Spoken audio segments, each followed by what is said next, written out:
Hello everybody, welcome back to my channel Education Panacea.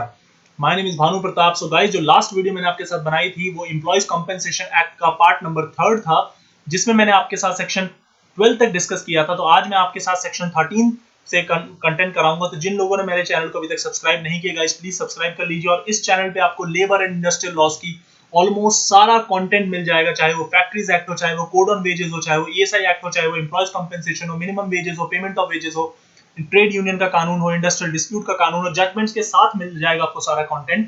तो अभी तक जिन लोगों ने मेरे चैनल को नहीं देखा या जिनको एक जगह पे प्लेलिस्ट का कंटेंट नहीं मिलता, तो मेरे चैनल के लोगो पे क्लिक करिए आप. फिर आप टॉप पे देखेंगे प्लेलिस्ट का ऑप्शन दिखेगा आपको. प्लेलिस्ट पे क्लिक करेंगे जैसे ही, तो आपको लेबर एंड इंडस्ट्रियल लॉज की प्लेलिस्ट मिलेगी और वहां प्लेलिस्ट में आपको सारी वीडियो सीक्वेंस में मिल जाएगी. और मैंने वीडियो के थंबनेल्स में भी पार्ट 1, पार्ट 2, पार्ट 3 ऐसे करके लिखा हुआ है, जिससे आपको सारा कंटेंट एक जगह कंसोलिडेटेड फॉर्म में मिल जाएगा.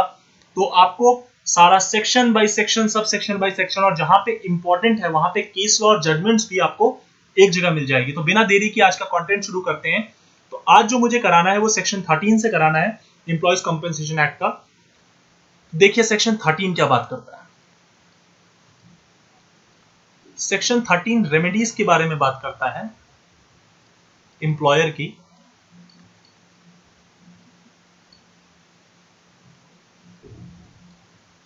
Against the stranger.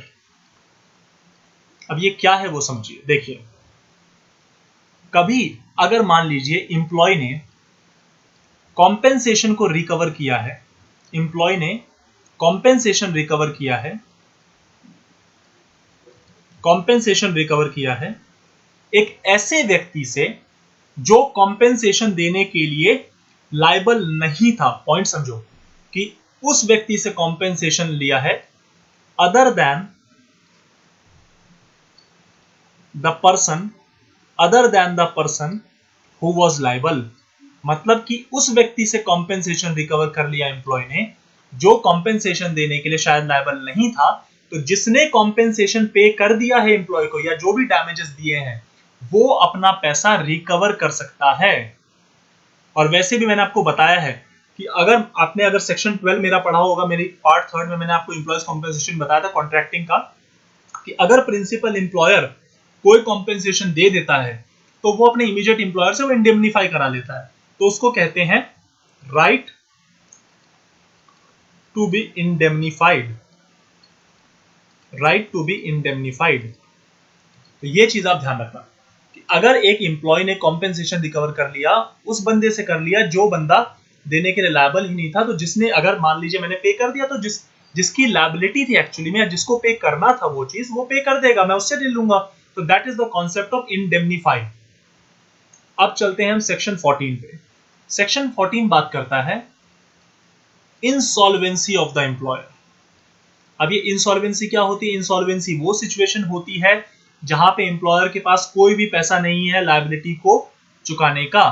तो उस सिचुएशन में क्या होता है उसके बारे में बात करते हैं. सेक्शन 14 देखिए, सेक्शन 14 में एम्प्लॉयर ने कॉन्ट्रैक्ट बना रखा है, एम्प्लॉयर ने कॉन्ट्रैक्ट बना रखा है इंश्योरर्स के साथ. किसके साथ? इंश्योरर्स के साथ. इंश्योरर कौन होते हैं? कोई भी इंश्योरेंस की कंपनी.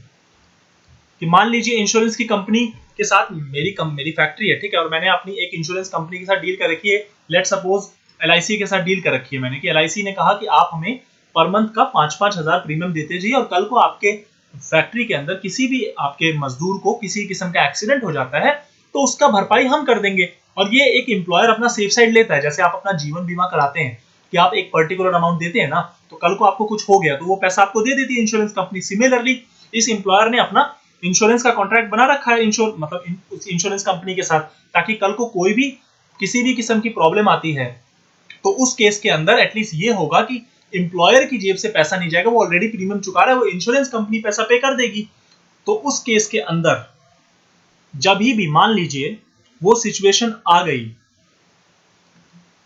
अगर वो सिचुएशन आ गई जहां पे लायबिलिटी पे करनी पड़ेगी, तो वो लायबिलिटी कौन पे करेगा? इंश्योरेंस कंपनी कर देगी, मतलब इंश्योरर कर देगा. क्यों इंश्योरर कर देगा? क्योंकि इंश्योरर को एम्प्लॉयर ने पैसा ही इसीलिए दिया है. दूसरी चीज, अब सवाल आता है कि मैंने ये सेक्शन 14 इंसॉल्वेंसी के बारे में क्यों कराया। मान लीजिए ये जो एम्प्लॉयर है, मैं एग्जांपल से समझा देता हूं। ये एम्प्लॉयर है, ये अपना प्रीमियम पे करे जा रहा है। किसको? एक इंश्योरेंस कंपनी को। ये एक इंश्योरेंस कंपनी है, इंश्योरेंस कंपनी को प्रीमियम पे कर रहा है। किस लिए? कि कल को कोई इंप्लॉय को अगर कोई चोट वोट लग जाती है तो कॉम्पेंसेशन पे करना पड़ेगा। ठीक है। अब ये एम्प्लॉयर हमारा हो गया इंसॉल्वेंट। ये एम्प्लॉयर कोई सोल प्रोप्राइटर भी हो सकता है, कोई कंपनी भी हो सकती है, ये कोई कंपनी भी हो सकती है। ये हो गई इंसॉल्वेंट। अब आप इसके वाइंडिंग अप का समय आ गया। तो उस केस में जो पैसा लेने का राइट है इस इंश्योरेंस कंपनी से, जो पैसा लेने का राइट है इंश्योरेंस कंपनी से, क्या वो इंप्लॉय लोगों का बना रहेगा या नहीं बना रहेगा? The answer is yes.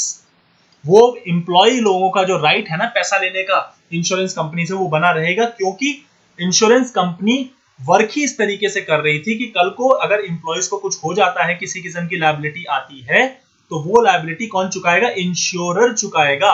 Point number 1। Point number 2, कितनी लायबिलिटी चुकाएगा? क्वांटम ऑफ लायबिलिटी क्या रहेगी?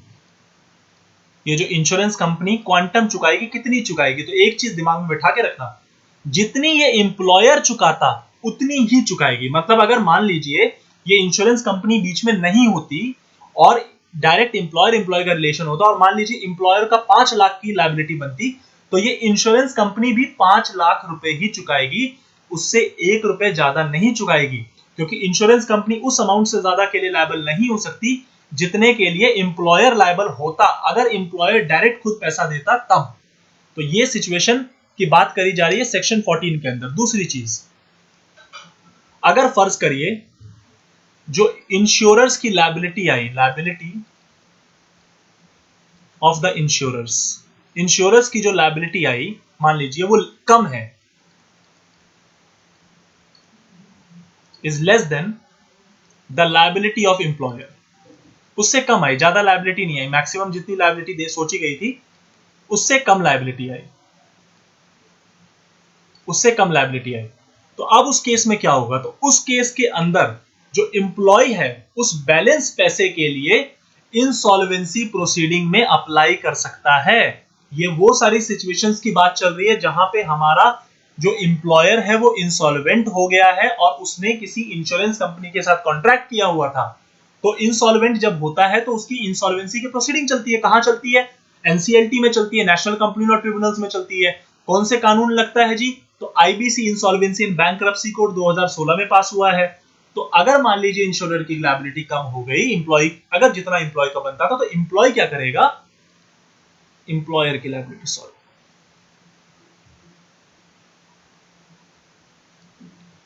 ये हमारा इंप्लॉय क्या करेगा? जो बैलेंस अमाउंट है ना उसके लिए अप्लाई करेगा इंसॉल्वेंसी प्रोसीडिंग में, कोशिश करेगा कि वो पैसा उसको इंसॉल्वेंसी प्रोसीडिंग जो चल रही है ना वहां से मिल जाए। लॉजिक समझ में आ गया? कि अगर मान लीजिए उतना डायरेक्ट इंश्योरर ने दे दिया तब तो बढ़िया, अगर उससे कम बन रहा है तो वहां से पैसा ले लेंगे, कोई दिक्कत नहीं है। अगली चीज, लेट सपोज कि जो कॉन्ट्रैक्ट है इंप्लॉयर और इंश्योरेंस कंपनी का, इंप्लॉयर और इंश्योरेंस कंपनी का वो कॉन्ट्रैक्ट किसी भी रीजन की वजह से, नॉन कंप्लायंस की वजह से, या फिर इंप्लॉयर ने कोई टर्म्स एंड कंडीशन को फुलफिल नहीं किया, तो उसकी रीजन की वजह से, किसी भी कारण की वजह से वो वाला जो कॉन्ट्रैक्ट है वो वॉइड हो गया या फिर वॉइडेबल हो गया। क्या क्या हो गया? वॉइड हो गया या फिर वॉइडेबल हो गया। तो उस केस में क्या होगा? पॉइंट समझ लीजिए दोबारा। इंप्लॉयर ने इंश्योरेंस कंपनी के साथ कॉन्ट्रैक्ट किया हुआ, किस बात का कॉन्ट्रैक्ट अभी बता चुका हूं सेक्शन 14 में। तो मान लीजिए इंप्लॉयर कोई शर्त को नहीं मानता है, किसी की शर्त की नॉन कंप्लायंस करता है, और उस केस के अंदर वो कॉन्ट्रैक्ट नॉन कंप्लायंस की वजह से वॉइड या वॉइडेबल हो गया। तो उस केस में क्या होगा? अब लॉजिक आता है कि उस केस में क्या इंश्योरर को कोर्ट में प्रूफ करना पड़ेगा, क्या इंश्योरर के पास राइट है इंसॉल्वेंसी प्रोसीडिंग में कि कितना अमाउंट इंप्लॉयज को पे करना है, नहीं पे करना है? क्या इंश्योरर वो चीज कर सकते हैं या नहीं कर सकते? Point number 1। पॉइंट नंबर 2, क्या कंपेंसेशन पे करते वक्त ये माना जाएगा कि कॉन्ट्रैक्ट वॉइड या वॉइडेबल है? The answer is no. क्या बोला मैंने? The answer is no. अब लॉजिक समझिए, इंश्योरेंस कंपनी के साथ एम्प्लॉयर का कॉन्ट्रैक्ट हुआ और वो किसी वजह से वॉइड या वॉइडेबल हो गया, तो कंपेंसेशन तो इंश्योरेंस कंपनी से फिर भी मिल जाएगा। कंपेंसेशन कुछ नहीं जा रहा, क्योंकि लॉ यहां पे क्लियरली कह रहा है कि ये इस तरीके से माना जाएगा कि जैसे कि कॉन्ट्रैक्ट वॉइड था ही नहीं, ना ही वॉइडेबल था। और अगर मान लीजिए इंश्योरेंस कंपनी ने कोई पैसा दे भी दिया, तो वो इंसॉल्वेंसी प्रोसीडिंग में वो चीज प्रूव कर देंगे। जो लिक्विडेशन की प्रोसीडिंग एनसीएलटी में चलेगी, वो प्रूव कर देंगे कि साहब हमने इतना पैसा दिया है एम्प्लॉय को। क्योंकि जो शर्त का नॉन कंप्लायंस की मैं आपको बात कर रहा हूं ना, वो नॉन कंप्लायंस एक सिचुएशन को छोड़ के है कि एम्प्लॉयर ने पेमेंट करी है प्रीमियम की। प्रीमियम की शर्त का नॉन कंप्लायंस कभी नहीं किया एम्प्लॉयर ने, प्रीमियम तो उसने टाइम पे किया है। इसके अलावा किसी दूसरे शर्तों का उसने नॉन कंप्लायंस कर दिया है, तो उस केस के अंदर वो चीज वॉइड या वॉइडेबल नहीं मानी जाएगी। ये चीज ध्यान रखना, ठीक है। अगली चीज,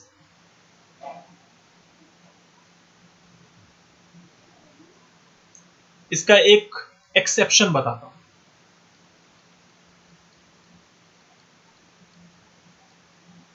अगर एम्प्लॉय ने नोटिस नहीं दिया एक्सीडेंट का, नोटिस नहीं दिया एक्सीडेंट का, अगर हमारे समझदार एम्प्लॉय ने एक्सीडेंट का कोई नोटिस नहीं दिया या डिसेबलमेंट हुई, जैसे उसको पता चला कि डिसेबलमेंट हो गई, तो उसके बाद उसने कोई नोटिस नहीं दिया, जो इंसॉल्वेंसी प्रोसीडिंग से अवेयर होने के बाद भी, तो उस केस में अभी जो मैंने बात आपको बताई वो सबसेक्शन अप्लाई नहीं होगा। ये वाला पॉइंट ध्यान रखना, अगर एम्प्लॉय ने नोटिस नहीं सर्व किया है तो।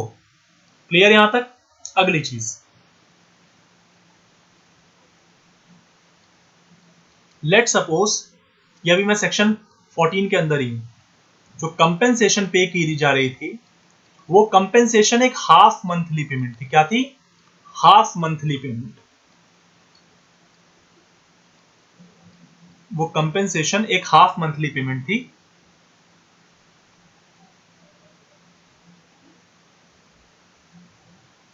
तो उस केस में ये किस तरीके से वर्क करेगी, अब वो बता देता हूं।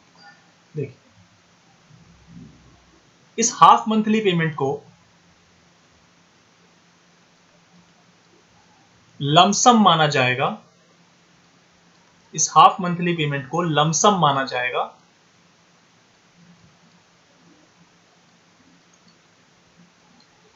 जितने पीरियड के लिए वो रिडीमेबल है।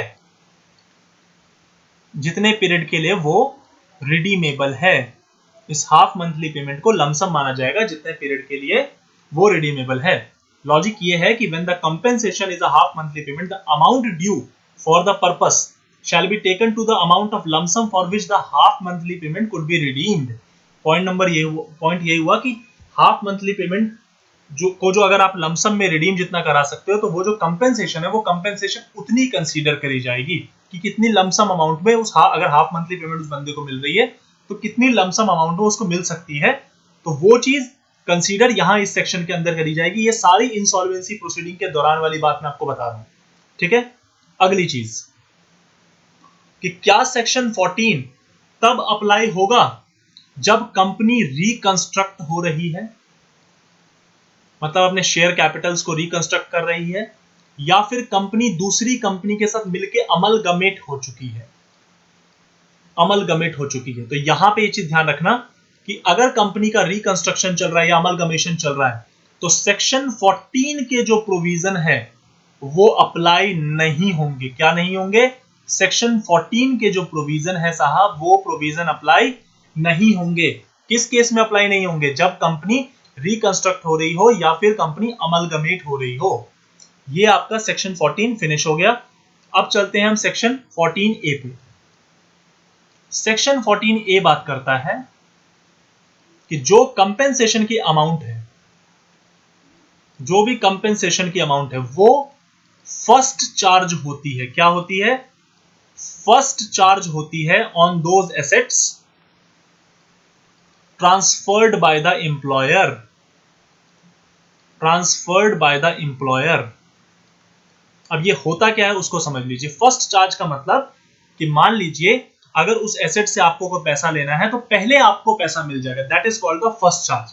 कि लॉ ये सेक्शन 14 ये कहता है कि अगर एक एम्प्लॉय अपनी एसेट को ट्रांसफर कर देता है before any amount is due, कि मतलब अभी उसके सर पे कोई ड्यू नहीं है, और अगर मान लीजिए कोई ड्यू था भी तो वो ट्रांसफर करने की डेट से पहले वो पैसा दे चुका है, तो उस केस के अंदर भी जो एसेट ट्रांसफर करी है, जो इमूवेबल प्रॉपर्टी उसने ट्रांसफर करी है, उस पे वो जो कंपेंसेशन है, वो compensation is a first charge. First charge का मतलब हुआ कि कल को पैसा लेने की बारी अगर आई तो पहले पैसा आपको मिलेगा उस एसेट से, इसको कहते हैं हम first charge.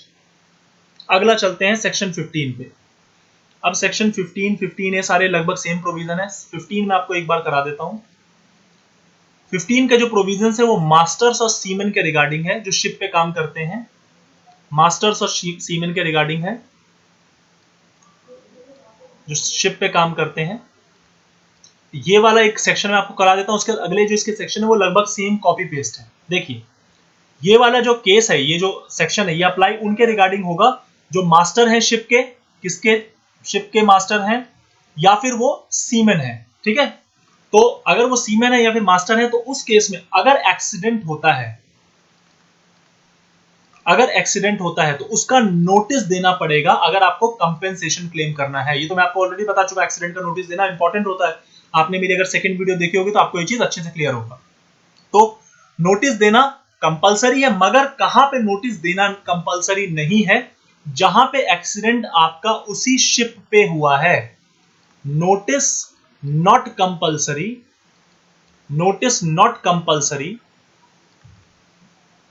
notice not compulsory when accident happened on board। on board मतलब कि शिप पे ही एक्सीडेंट हुआ है तो नोटिस देने की कोई जरूरत ही नहीं है आपको।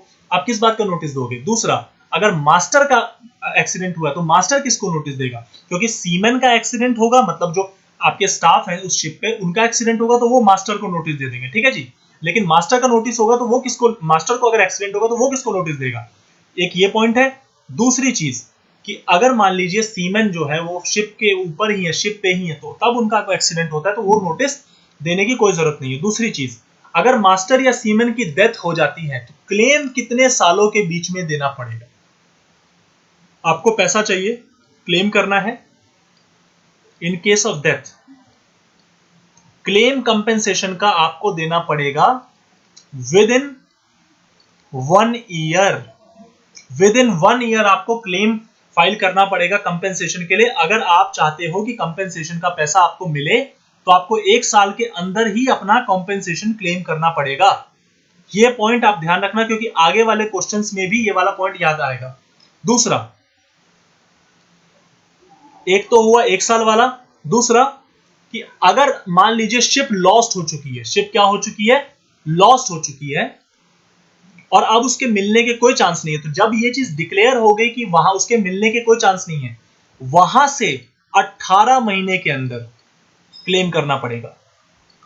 अगर डेथ हो जाती है तो डेथ के 1 साल के अंदर आप क्लेम मारिए अपना, और अगर आपकी शिप इनकेस गुम जाती है, शिप लॉस्ट हो चुकी है और अब उसका कोई मिलने के चांसेस नहीं है, प्रोबेबिलिटी, तो जब ये डेट, मतलब जब उस कानून ने मान लिया कि शिप लॉस्ट हो चुकी है, शिप अब गुम हो चुकी है, तो वहां से 18 महीने, विद इन 18 मंथ्स आपको ये फाइल करना पड़ेगा। मगर कमिश्नर चाहे तो आपका क्लेम उस 18 मंथ्स के बाद भी या इवन 1 ईयर के बाद भी एंटरटेन कर सकता है, अगर आप कोई सफिशिएंट रीजन प्रोवाइड कर देते हैं और आप ये प्रूफ कर पाते हैं कि आप इस पर्टिकुलर एक जेन्युइन वैलिड रीजनेबल रीजन की वजह से आपने अपना क्लेम नहीं दिया, इस तो आपको कमिश्नर अलाउ कर सकता है। ये चीज आपको ध्यान रखना। दूसरी चीज, लेट सपोज कि इंजर्ड जो बंदा है,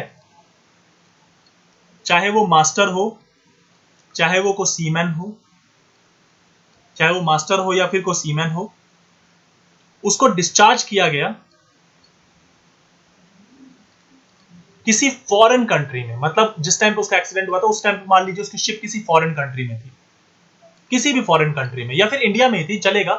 तो अगर किसी जज ने या किसी मैजिस्ट्रेट ने, किसी जज ने या फिर किसी मैजिस्ट्रेट ने अगर उसका कोई स्टेटमेंट रिकॉर्ड किया, तो वो स्टेटमेंट एविडेंस के रूप में लिया जा सकता है। क्या लिया जा सकता है?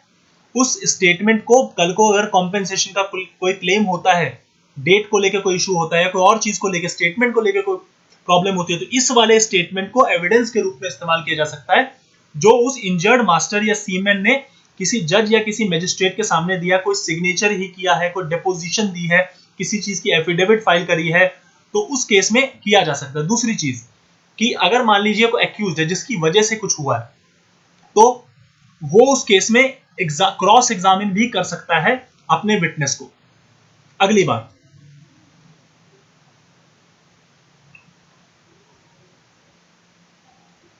फर्ज करिए अगर मर्चेंट शिपिंग लॉस के अंदर मर्चेंट शिपिंग लॉस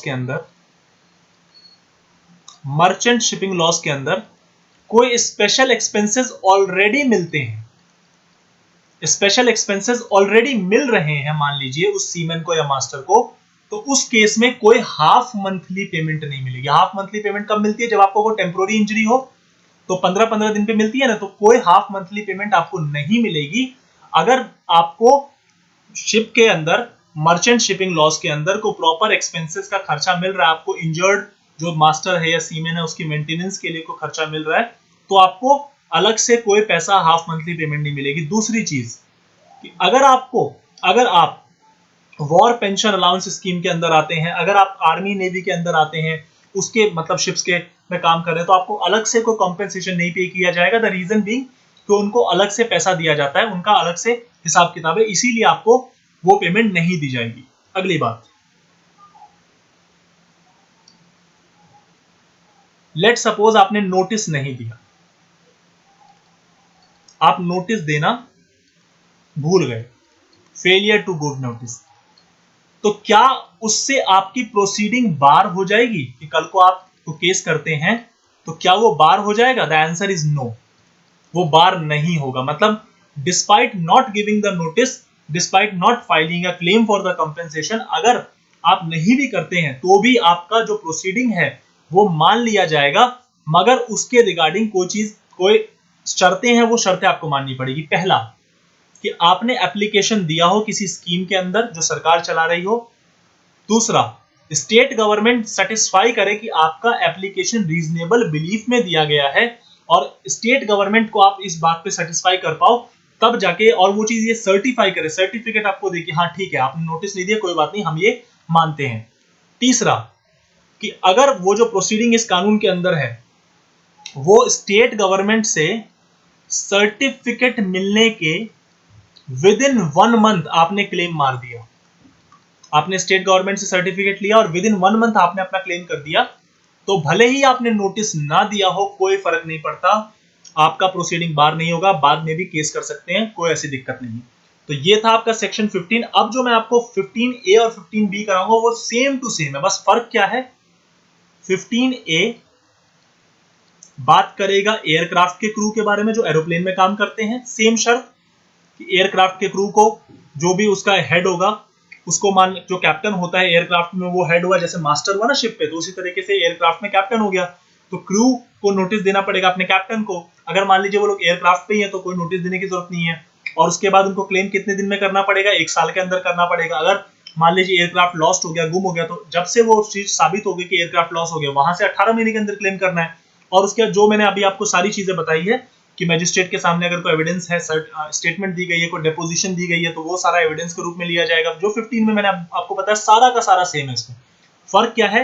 15 बात करता है सीमैन और मास्टर के बारे में, ये वाला बात किसके बारे में करता है? ये वाला बात करता है आपके एयरक्राफ्ट के बारे में। दूसरी चीज यहां पे बस 1-2 चीजों का छोटा छोटा सा फर्क है कि पहला, यहां पे ये जो सर्टिफिकेट वाली बात है वो मेंशन नहीं है, तो वो चीज आपको ध्यान रखनी है। उसके अलावा ये सारा का सारा आपका एज इट इज सेम है, इसमें कोई भी फर्क नहीं है। अगला 15B,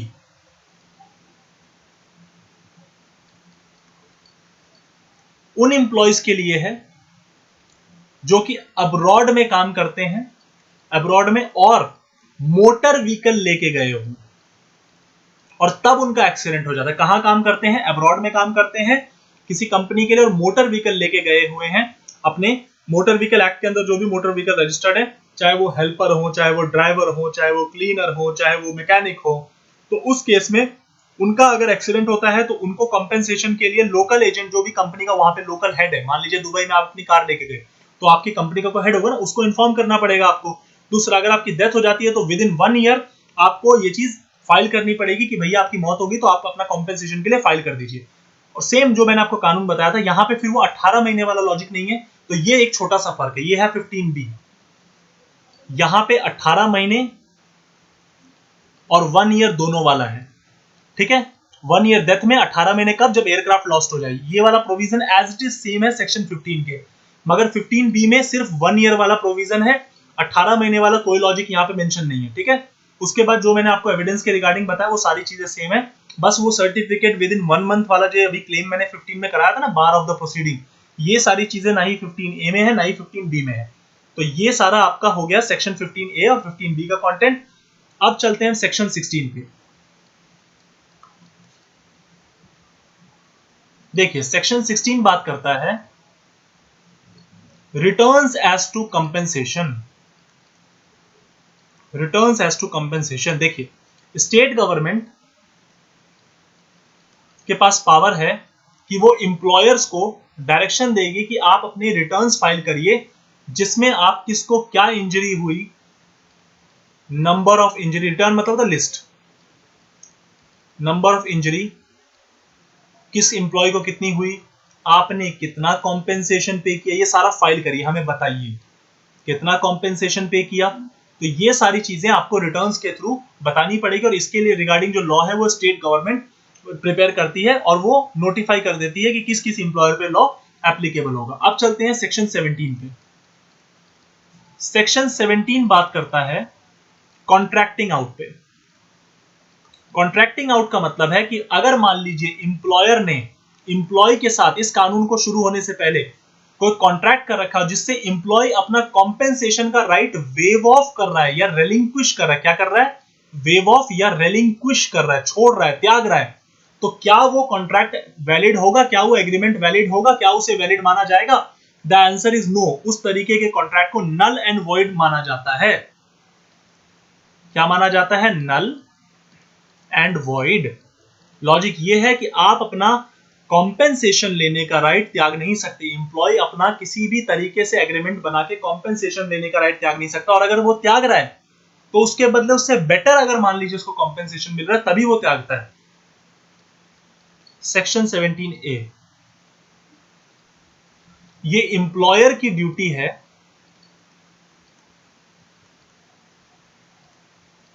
to inform employee about his rights, कि अगर मान लीजिए कल को तेरे को कोई एक्सीडेंट हो जाता है तो तेरा क्या क्या अधिकार है वो कौन बताएगा? इंप्लॉयर बताएगा। किसको बताएगा? इंप्लॉय को बताएगा। क्या बताएगा?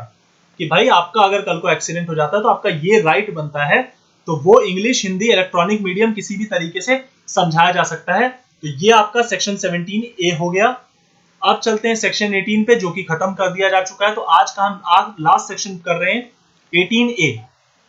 18 has been repealed। 18A talks about penalty। क्या क्या पेनल्टी है, सीधा उसी पर आ जाते हैं। पेनल्टी में अमेंडमेंट हुई है 2017 में ही, तो ध्यान रखना। अमाउंट देखिए, minimum 50,000, extend up to 1 lakh. Minimum 50,000, extend up to 1 lakh rupees. Point number 1। किस किस के रिगार्डिंग पेनल्टी है जरा उसको भी देख लेते हैं साहब। तो पहला, अगर आप नोटिस बुक मेंटेन नहीं करते सेक्शन 10 के अंदर, आपने नोटिस बुक को मेंटेन नहीं करी, आप गए, पेनल्टी लग गई। अगर आपने कमिश्नर को स्टेटमेंट नहीं भेजी कि कोई भी इंजरी हुई है तो कमिश्नर को स्टेटमेंट भेजना, मैंने आपको वीडियो नंबर 3 में कराया था, आप जाके मेरे कंटेंट देख लीजिए। आपको फाइन देना पड़ेगा, पेनल्टी देनी पड़ेगी। अगर आपने फेटल जो एक्सीडेंट्स है, फेटल एक्सीडेंट्स का रिपोर्ट बना के नहीं भेजा कमिश्नर को, आपको पे करना पड़ेगा। अगर आपने रिटर्न नहीं बनाया, जो सेक्शन 16 में भी रिटर्न की मैं बात कर रहा था, आपको भरना पड़ेगा। अगर आपने राइट्स के बारे में इन्फॉर्म नहीं किया, जो सेक्शन 17 आपको स्क्रीन पे दिख रहा है, इस राइट्स के बारे में एम्प्लॉयर ने एम्प्लॉय को इन्फॉर्म नहीं किया तो पेनल्टी लगेगी। कितनी पेनल्टी लगेगी? मिनिमम 50,000 की पेनल्टी लगेगी और अप टू 1 लाख रुपीस की पेनल्टी लगेगी। ध्यान रखना, ये वाला बहुत इंपॉर्टेंट है। और ये कब की अमेंडमेंट है? ये फाइन का अमाउंट, ये आपकी जो अमाउंट है पहले 5,000 तक ही होता था, अब इसको मिनिमम 50,000 कर दिया गया है। और ये 2017 में अमेंडमेंट आई है। ध्यान रखना, ये जो अमाउंट है ये 2017 की अमेंडमेंट है, सबसे इंपॉर्टेंट अमेंडमेंट है ये। 2017 की अमेंडमेंट है, आपको याद रखना है, ठीक है। पहले ये कितना था अर्लियर, पहले ये कितना था अप टू 5,000, अब कितना है minimum 50,000 up to 1 lakh rupees. दूसरी बात जो यहां पे ध्यान रखनी है आपको कि कोई भी प्रोसिक्यूशन मतलब कोई भी आप इस पे केस चलाएंगे तो वो केस तब तक नहीं चालू हो सकता जब तक कमिश्नर अपनी सैंक्शन प्रोवाइड ना करे। दूसरी चीज, अगर आपको कंप्लेंट फाइल करनी है तो उसका एक लिमिटेशन पीरियड है। क्या है? Limitation period. लिमिटेशन पीरियड, क्या लिमिटेशन पीरियड है? विद इन 6 मंथ्स आपको करना पड़ेगा। कितना? कंप्लेंट फाइल करनी पड़ेगी विद इन 6 मंथ्स। अगर आप विद इन 6 मंथ नहीं करते तो आप नहीं कर पाएंगे, आपको विद इन 6 मंथ्स करनी पड़ेगी। कहां से? From the date of the commission of offense, from the date of the commission of offense came to knowledge of commissioner, वहां से 6 महीने के भीतर came to knowledge of commissioner